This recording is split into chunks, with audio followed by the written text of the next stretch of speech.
Kami dari kelompok 2 B2 kelas C4 Manajemen. Kami memperkenalkan diri.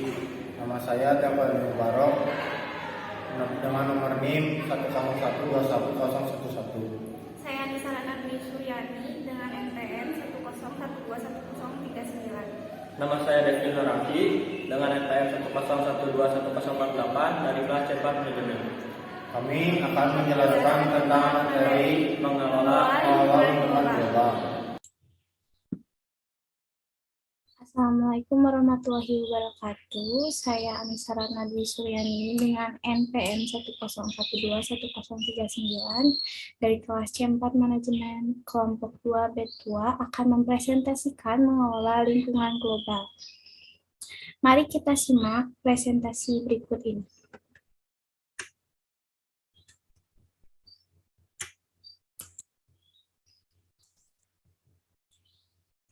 Lingkungan global. Globalisasi membuka pintu gerbang menuju modernisasi dalam segala kehidupan, termasuk dalam lingkup perusahaan, khususnya manajemen.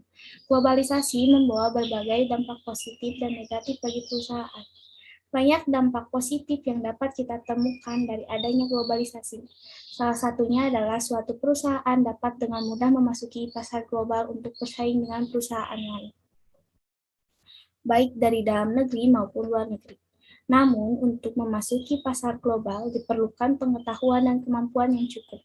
Seorang manajer harus mampu melihat kondisi dan mengambil keputusan yang tepat agar perusahaan yang ditanganinya dapat berhasil dalam pasar global. Untuk memasuki pasar global diperlukan pengetahuan dan kemampuan yang cukup. Seorang manajer harus mampu melihat kondisi dan mengambil keputusan yang tepat agar perusahaan yang ditangannya dapat berhasil dalam pasar global.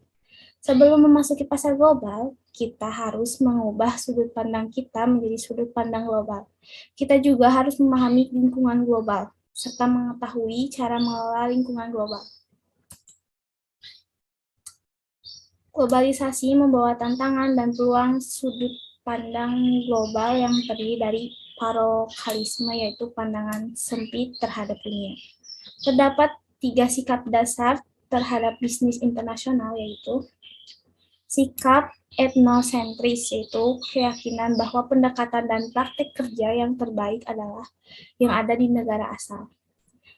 Sikap polisentris, yaitu pandangan bahwa manajer di negeri tuan rumah mengetahui pendekatan dan praktek kerja yang terbaik untuk menjalankan bisnis mereka. Dan sikap geosentris, pandangan berorientasi dunia yang memusatkan perhatian pada siapapun dapat bekerja dimanapun asal mempunyai skill. Manajemen global. Manajemen global adalah segenap aktivitas manusia dalam organisasi yang menggunakan bantuan sumber-sumber daya dan fasilitas yang diperlukan untuk mencapai tujuan keseluruhan. Fungsi-fungsi manajemen: perencanaan atau planning, pengorganisasian atau organizing, pengimplementasian atau actuating, directing, dan pengendalian dan pengawasan atau controlling. Mengelola lingkungan global. Terdapat 3 kelompok lingkungan asing yang merupakan tantangan yang akan dihadapi, yaitu lingkungan hukum, kestabilan dan ketidakstabilan dari sistem hukum dan politik negara tersebut. Contohnya, dalam hal prosedur hukum yang harus dibuat dan diikuti. Perbedaan-perbedaan dalam hal undang-undang dan peraturan di berbagai negara. Hal ini menyangkut beberapa aspek tentang pengaruhnya dengan terhadap praktek kegiatan-kegiatan bisnis dan lain-lain. Lingkungan ekonomi. Sistem ekonomi mencakup ekonomi pasar, market ekonomi, yaitu suatu sistem ekonomi di mana sumber daya terutama dimiliki dan dikendalikan oleh sektor swasta. Ekonomi komando, command economy, yaitu suatu sistem ekonomi di mana semua keputusan dan kebijakan ekonomi direncanakan dan dikontrol oleh pemerintah pusat negara tersebut. Faktor keuangan dan moneter diantaranya adalah nilai tukar mata uang, inflasi, kebijakan, pajak, dan lain-lain. Lingkungan kebudayaan. Kekuatan lingkungan global terakhir adalah perbedaan budaya berbagai bangsa. Contohnya adalah ciri-ciri khas budaya orang Amerika yang umum dikenal yaitu sangat informal, lugas, suka bersaing, gemar berpartisipasi, mandiri dan individualistis, gemar bertanya, tidak menyukai keheningan, menghargai ketepatan waktu, dan menghargai kebersihan. Aliansi perdagangan regional. Yang pertama ada Uni Eropa. Gabungan dari 15 negara Eropa yang diciptakan sebagai entitas ekonomi dan perdagangan yang bersatu. Khusus mata uang euro, untuk Eropa terdapat persatuan ekonomi dan keuangan. 2. North American Free Trade Agreement. NAFTA merupakan persetujuan antara pemerintah Meksiko, Kanada, dan AS untuk menghilangkan hambatan perdagangan. Yang ketiga, Free Trade Area of the Americas. 4. Southern Common Market antara Amerika dengan Amerika Latin. Yang kelima, Association of Southeast Asian Nations, ASEAN. Yang keenam adalah the World Trade Organization, WTO. Berfungsi sebagai organisasi global yang hanya berkaitan dengan aturan-aturan perdagangan antar bangsa-bangsa yang beranggotakan 149 negara. Tugas pokoknya adalah memonitor dan mempromosikan perdagangan dunia.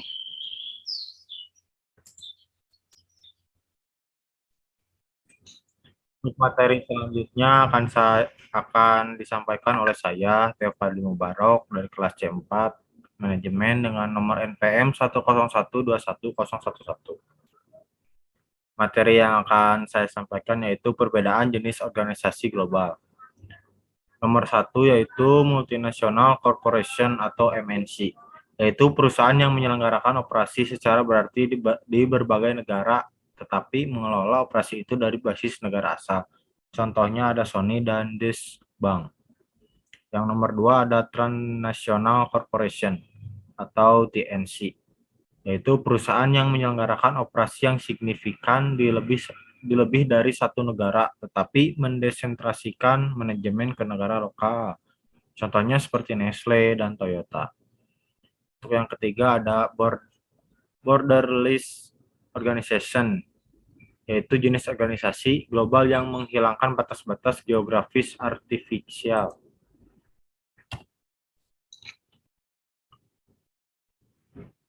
Terus selanjutnya ada evolusi dalam bisnis global. 6 area sumber daya manusia internasional manajemen telah dikenali, yaitu 1. Strategis manajemen internasional human resource. Yang kedua ada pengembangan karyawan dan efektivitas organisatoris. Yang ketiga ada susunan kepegawaian global. Yang keempat ada manajemen tugas internasional. Yang kelima ada ganti rugi global dan manfaat. Yang keenam ada peraturan dan hubungan dengan pegawai internasional. Dasar fundamental manajemen global.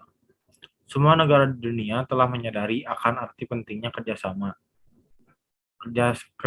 internasional untuk mengatasi masalah nasional yang tidak dapat dipecahkan sendiri, tapi perlu bantuan negara lain yang mempunyai kemampuan lebih sehingga dapat menolongnya dari kesulitan. Seperti Indonesia, negara berkembang, meminta bantuan kepada negara maju seperti Amerika, Cina, ada kerjasama antar negara. Selanjutnya ada beberapa contoh dampak globalisasi. Yang pertama ada makin banyak negara yang mengelola perekonomiannya berdasarkan mekanisme pasar. Yang kedua ada terjadinya proses deregulasi dan debirokratisasi atau berkurangnya keterlibatan langsung birokrasi dalam pengelolaan perekonomian bangsa sebagai institusi pengelolaan perekonomian. Terus ada timbulnya fungsionalisasi pengelolaan perekonomian yang spesialistik. Selanjutnya ada makin meningkatnya kesadaran tentang pentingnya pelestarian lingkungan hidup seiring kegiatan pembangunan. Terus ada hasrat menghindari melebarnya jurang kesenjangan antara negara industri maju dan negara yang sedang membangun. Bentuk interaksi perusahaan antar negara. Yang pertama ada ekspor atau impor barang dan jasa persetujuan lisensi untuk memproduksi di negara-negara lain. Seperti merek sepatu yang terkenal tuh produksinya kan ada di Indonesia terus bisa dipasarkan di internasional. Selanjutnya ada kontrak kerjasama atau kemitraan manajemen dalam dan luar negeri. Terus ada kerjasama patungan atau joint venture, membuat cabang usaha di negara lain. Selanjutnya, manfaat interaksi perusahaan antar negara. Yang pertama ada sumber daya yang berkualitas, meningkatkan pangsa pasar. Terus meningkatkan tingkat investasi. Yang ketiga ada kuota impor atau ekspor yang tarif yang lebih murah. Yang terakhir ada hubungan kerjasama internasional atau regional. Keberhasilan kerjasama strategis global menurut Perlmutter dan Hinan. Yang pertama, tiap partner harus merasa yakin memiliki pasangan yang mempunyai sesuatu yang dibutuhkan. Terus ada tiap partner harus memilih-milih dahulu sebelum mereka melakukan bisnis, bukan sesudahnya, untuk meminimalisir kerugian antar partner. Mereka harus saling membagi dan memiliki perilaku dan pandangan yang sama atas fungsi pengawasan bagi usaha baru mereka. Terus, jenis operasi, budaya perusahaan, dan nilai moral dimiliki perusahaan. Selanjutnya, joint venture harus memiliki kesempatan untuk membuang atau menghindari apapun bentuk organisasi yang tidak cocok. Terakhir, harus mempunyai beberapa pembuat keputusan akhir dan memikirkan beberapa cara dalam patokan perbuatan keputusan. Materi selanjutnya akan disampaikan oleh saya, Devi Nurafi, dengan NPM 10121048. Materi selanjutnya yaitu ada cakupan fungsi operasional dari manajemen global, yang terkaitnya ada manajemen SDM, manajemen operasi, manajemen keuangan, manajemen pemasaran, dan manajemen informasi. Kemudian ada perusahaan yang beroperasi secara global. Yang pertama ada bisnis internasional, yaitu perusahaan yang terlibat dalam transaksi perdagangan atau investasi internasional. Contohnya yaitu adalah Harley Davidson. Yang kedua ada perusahaan multinasional, yaitu perusahaan yang terlibat banyak dalam bisnis internasional, memiliki atau mengendalikan fasilitas di lebih dari satu negara. Contohnya adalah toko tubuh. Yang ketiga ada perusahaan transnasional, yaitu perusahaan yang terlibat banyak dalam bisnis internasional yang mana pengelolaan di tiap negara secara independen. Contohnya adalah perusahaan Nestle. Yang keempat ada organisasi global, yaitu organisasi yang menghasilkan produk standar dengan melewati lintas batas. Contohnya adalah Caterpillar atau truk kontraktor. Kemudian ada karakteristik perusahaan yang berorientasi global, pabrik dan fasilitas berlokasi dengan dasar global. Kemudian ada komponen, bahan baku, dan jasa yang dihasilkan dengan dasar global. Ada desain produk teknologi, proses untuk seluruh dunia. Permintaan bukan berdasarkan lokal saja. Logistik dan pengendalian persediaan bersifat global. Dan yang terakhir ada perusahaan global diorganisasikan melalui divisi secara global. Kemudian ada tantangan dalam lingkungan global. Yang tantangan yang pertama ada harus sanggup menghadapi munculnya pesaing baru yang tiba-tiba. Kemudian yang kedua ada harus menyadari atau menerima perbedaan